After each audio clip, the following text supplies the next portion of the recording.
Madras high court எக்ஸாமினேஷனுக்கான online application last date இன்னைக்கு தான் சொல்லியிருக்காங்க. ஸோ 26 ஜூன் 2024 இன்னைக்கு ஈவினிங்குள்ளே நீங்கள் என்ன பண்ணணும்னா ஆன்லைனில் செலான் வந்து அப்லோட் பண்ண சொல்லியிருக்காங்க. சில கேண்டிடேட்ஸ்க்கு வந்து ஃபீஸ் வந்து பேமெண்ட் பண்ணுறதுல ப்ராப்ளம் இருக்குது. இது எப்படி சால்வ் பண்ணுறது அப்படிங்கிற இந்த ஷார்ட்டில் பார்க்கலாம்.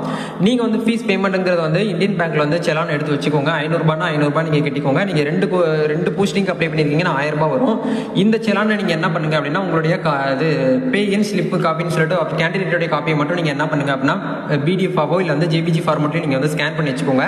ஸ்கேன் பண்ணி வச்சுக்கிட்டு மெட்ராஸ் ஹைகோர்ட் ரெக்ரூட்மெண்ட் போர்ட்டலை ஓப்பன் பண்ணீங்கன்னா உங்களுடைய அப்ளிகேஷனில் அப்லோட் பெய்டு செலான் ஒரு ஆப்ஷன்ஸ் வந்து கொடுத்துருப்பாங்க. இந்த ஆப்ஷன் கிளிக் பண்ணி எந்த போஸ்டிங்காக நீங்கள் அப்ளை பண்ணியிருக்கீங்களோ அந்த போஸ்டிங் நேம் இருக்கும். கீழே வந்து எவ்வளோ அமௌண்ட் பே பண்ணணுங்கிற ஆப்ஷன் கொடுத்துருப்பாங்க. செலான் நம்பரு, எந்த பிரான்ச்சில் வந்து டிடி எடுத்தீங்களோ அந்த டேட்டு, அந்த செலான் அந்த பிரான்ச் நேமு, அந்த டேட்டு, இந்த டாக்குமெண்ட்ஸுங்கிற இடத்துல வந்து நீங்கள் என்ன பண்ணணும்னா செலானை ஃபில் பண்ணி இந்த இடத்துல சப்மிட் அப்படிங்கிற இந்த ஆப்ஷன் கொடுத்தா போதும்.